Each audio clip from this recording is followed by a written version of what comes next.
There was a man born in the dirt, no palace, no inheritance, no army. His father was poisoned when he was 9 years old. His own tribe abandoned him and his family and left them to starve. As a teenager, he was captured, enslaved, and put in a wooden yoke like an animal. Every person he trusted, at some point, tried to use him, betray him, or destroy him. And yet this man went on to conquer more land than any human being in recorded history. He built an empire that stretched from the Pacific Ocean to the borders of Europe. He didn't do it with luck. He didn't do it with birthright. He did it with a set of principles so ruthless, so psychologically precise. Most historians still don't fully understand them. One of those principles, one of the most important ones, was silence. Strategic, weaponized, deliberate silence. Genghis Khan understood something that almost nobody in your life has ever taught you. He understood that the mouth is the greatest enemy of power. What you reveal about yourself is the single biggest weapon your enemies, your rivals, and even your loved ones can use against you. This video is not a history lesson. This is a survival guide. Because the world you're living in right now, the social media world, the corporate world, the family dinner table world, it operates by the same rules as the 13th century Mongolian steppe. The players have just changed their clothes. I'm going to walk you through 7 specific things Genghis Khan and the Mongols never revealed. Things that cost people everything when they were exposed, and I'm going to show you exactly how to apply each one in your real, modern life. Not vague advice. Specific, practical, and in some cases uncomfortable truths. If you're new here, and this kind of content speaks to you, content that actually challenges the way you think, subscribe right now before we go further. Because what I'm about to tell you, most people will never hear. Let's get into it. The first thing you never reveal is your next move. Genghis Khan was a master of strategic deception. Before every major campaign, before every conquest, his enemies thought they understood what he was doing. They were always wrong. He would send small raiding parties east while his main army moved west. He would retreat, appear defeated, and then circle back and annihilate the enemy that thought it had won. His greatest military victories were built not on superior numbers, but on the enemy's false understanding of his intentions. But here's the part that goes deeper than warfare. Genghis didn't just hide his military moves. He hid his ambitions entirely. When he was young, enslaved, wearing a yoke, nobody knew he was planning to become the ruler of the known world. He didn't announce it. He didn't post about it. He didn't whisper it to friends over a fire. He kept it so completely internal that the people who knew him never saw what was coming until it was already done. Here's the brutal truth about why you need to do the same thing. When you tell people your plans, even people who love you, something happens to them psychologically that they can't fully control. They start imagining your success. And that imagination triggers something ancient in them. Comparison, insecurity, subtle jealousy. They don't always act on it consciously. But they start giving you reasons why it won't work. They start planting seeds of doubt. They worry about you. They try to protect you from failure, which in practice means they try to slow you down. And that's just the people who love you. The people who are neutral toward you, or who compete with you, will use the information far more deliberately. If your colleague knows you're going for the promotion, they have time to position themselves. If your business competitor knows your next product, they have time to copy or block it.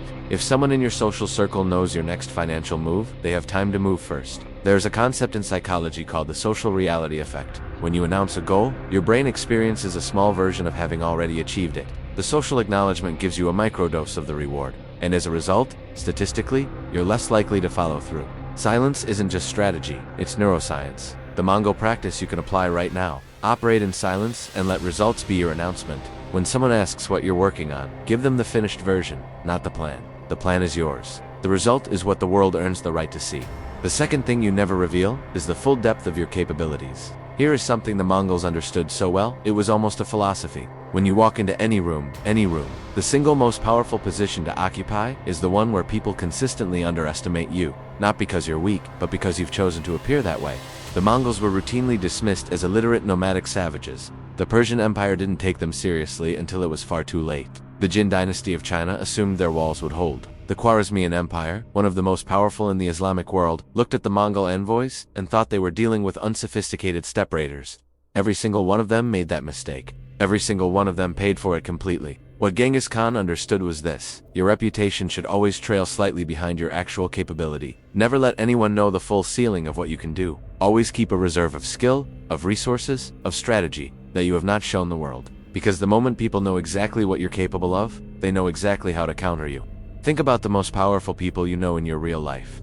The wealthy ones, the socially dominant ones, the ones who seem to always come out ahead. Do they announce their income? Do they brag about their network? Do they tell you exactly what they know, what they've built, or what they're capable of? Almost never. They move quietly. They let the world figure it out slowly, and by the time the world catches up, they've already moved to the next level. This applies to your professional life in a very specific way. Never show your employer the full range of what you can do all at once. Reveal capabilities gradually, strategically, in ways that create leverage for you. If you show everything on day one, you have nothing left to negotiate with. The same is true in relationships, in business, in social dynamics. Keep a skill nobody knows you have. Keep a resource nobody knows you've built. Keep a connection nobody knows you've made. These are your reserves. These are what the Mongols called their second army, the force you haven't deployed yet.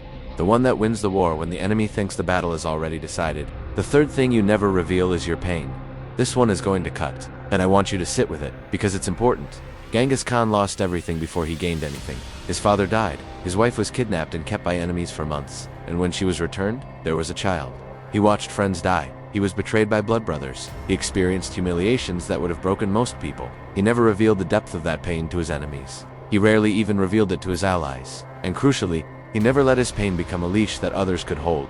Here is the ugliest truth. The moment you let someone know where it hurts, you have given them a weapon.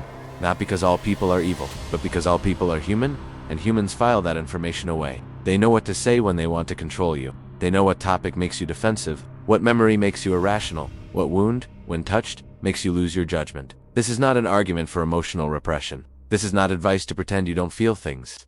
The Mongols were deeply emotional people. They grieved, they celebrated, they had profound loyalties.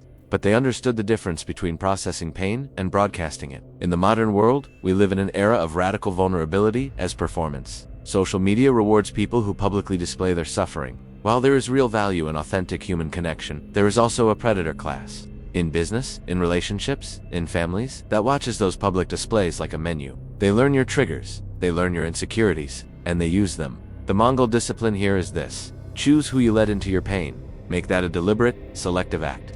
Your therapist may be a person who has demonstrated over years that they use your vulnerability only to support you, not to control you. Keep the circle so small it almost doesn't exist, because the cost of being wrong about who you trust with your wounds is almost always higher than carrying them quietly. The fourth thing you never reveal is the real source of your power. Genghis Khan had a network of spies and informants that was, for its time, the most sophisticated intelligence apparatus ever built. Merchants, monks, travelers, diplomats, all feeding him information about his enemies, their internal politics, their alliances, their weaknesses. His enemies knew he was powerful. They had no idea why, or how, or what exactly he knew about them before battles began. He kept the infrastructure of his power invisible, and because it was invisible, it was unassailable. In the modern world, your real power is never what people think it is. Maybe your power is a specific relationship, someone you know who opens doors. Maybe it's a skill you've developed privately over years. Maybe it's financial, a safety net that gives you the freedom to say no when everyone else has to say yes. Maybe it's information you understand something about your industry that others don't. Whatever it is, protect it like the Mongols protected their spy networks. Talk about your results. Never fully explain your methods. Let people see the outcomes of your power without fully understanding its source, because the moment they understand the source, they have two options. They can replicate it, or they can cut it off. Neither of those serves you. There's a specific application of this in leadership. If you manage people, if you run a business, if you hold any kind of authority, never let it become entirely clear which resources make you irreplaceable. The value you provide should feel slightly mysterious, even to the people closest to you. Not through deception, but through incompleteness. Always leave the impression that there is more to you than what's been revealed, because there should always be more to you than what's been revealed. The fifth thing you never reveal is your desperation. The steppe that Genghis Khan grew up on was one of the most hostile environments on Earth. Winters killed people. Raids destroyed families. Famine was a constant companion. Everyone on that steppe was, at some level, desperate. But the ones who survived, the ones who rose, were the ones who never let desperation show. In the negotiation, one of the most famous examples of Genghis Khan's diplomatic power came from his early alliances. When he needed allies to fight larger enemies, he approached potential partners, not from a position of need, but from a position of mutual benefit and strength, even when his actual situation was precarious. He understood that desperation is the single most powerful signal you can send to someone who has something you need, and the message it sends is, take advantage of me. This applies everywhere in your modern life. When you're job hunting and you need income desperately, the hiring manager can smell it. When you're in a negotiation and the deal has to happen for your financial survival, the other side can feel it. When you're in a new relationship and the loneliness is so heavy you'd accept almost anything, the other person senses it within days, and they adjust the terms of your relationship accordingly. Desperation inverts your leverage. It takes whatever value you actually have and discounts it automatically. It's not fair. It's not moral. It's just how the psychology of power works. The Mongol practice. Before any high-stakes interaction, a negotiation, a job interview, a difficult conversation, a first date, Do the internal work of genuinely expanding your options first. Not fake confidence, real options, because fake confidence is readable and it makes things worse. Real options change your psychology at a level that transmits without you saying a word. If you can walk away from this deal, this job, this relationship, and you've done the preparation to make that true, then you walk in without desperation, and the entire dynamic shifts in your favor. Genghis Khan spent years building alliances and resources precisely so he would never need to beg. Build yours. The sixth thing you never reveal is your full loyalty. This one requires the most nuance, and I'm going to be direct about something that many people will find uncomfortable. Genghis Khan's inner circle knew he was absolutely loyal to them. They would die for him, and he would die for them. That bond was unbreakable, and it was one of the central pillars of the Mongol Empire's success. He rewarded loyalty with his entire being. He built commanders up to positions of power based on merit and trust, rather than birth. These relationships were real and they mattered. But outside that inner circle, with kingdoms, with alliances, with political relationships, he was entirely transactional. He made alliances when they served him. He dissolved them when they stopped serving him. He did not let sentiment override strategy. He did not let the fact that he had once called someone an ally prevent him from reassessing that relationship when circumstances changed. The lesson here is not trust no one. That's a coward's philosophy that leads to isolation and paranoia. The lesson is, be deliberate about the category you place relationships in. Most people are transactional. They are in your life because the relationship serves them in some way, and that's fine. That's normal. That's how most human relationships work. You don't owe those relationships your deepest loyalty. You owe them fair exchange and decent treatment. The Mongols conducted trade and diplomacy with people they had no profound connection to. They were respectful. They were often extremely fair, but they were never sentimentally attached to outcomes.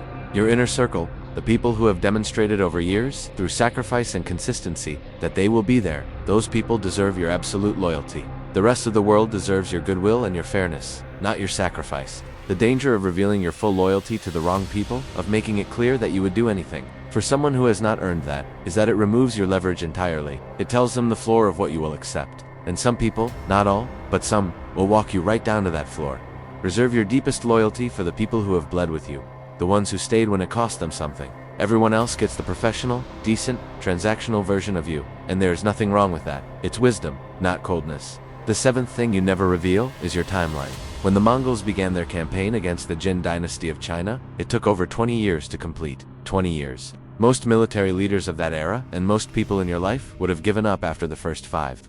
The resistance was enormous. The walls were massive. The losses were significant. But Genghis Khan, and later his successors, never announced a deadline. They never said we'll be done by this year. They applied consistent pressure without committing to a public timeline, which meant they were never in the position of having to abandon a goal to preserve their reputation. Here is the trap that destroys more ambitions than failure does. When you publicly commit to a timeline, you create a binary outcome for your reputation. You either hit the timeline, which rarely happens exactly as planned, or you publicly fail. And when you publicly fail on a timeline, most people don't think this person had the courage to try something hard. Most people, unfortunately, update their perception of you downward. They file it away. And the next time you announce something, there is already skepticism in the room.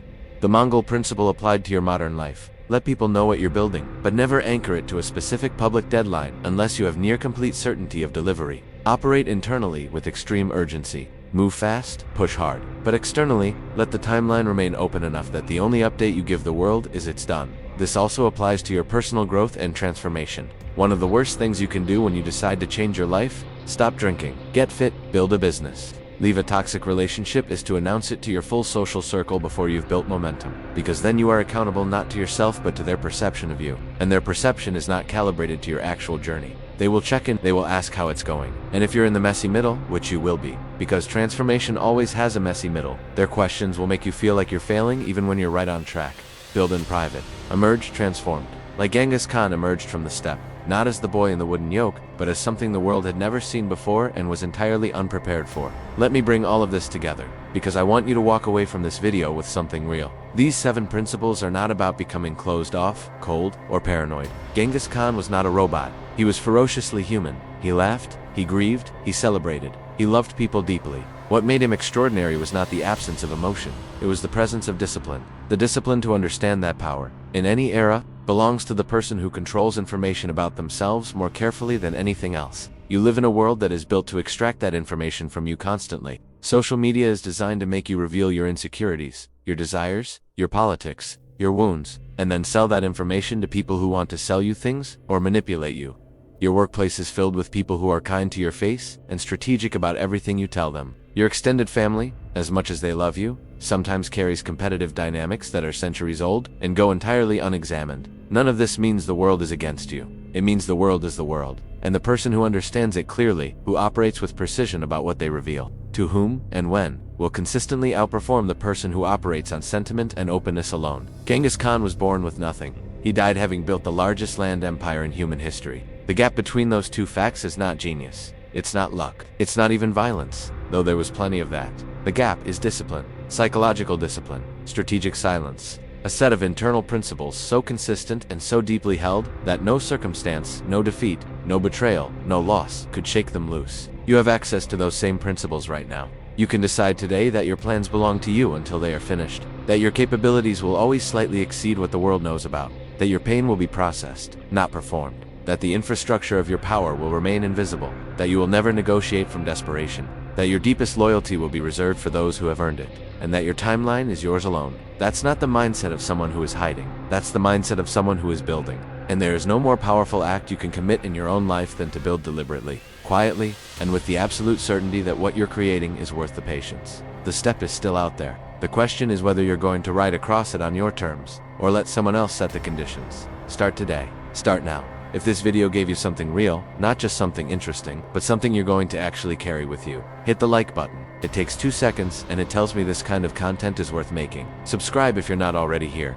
because what we build on this channel is not entertainment, it's a different way of seeing the world. And every video we drop is built to give you an edge you weren't expecting. I'll see you in the next one.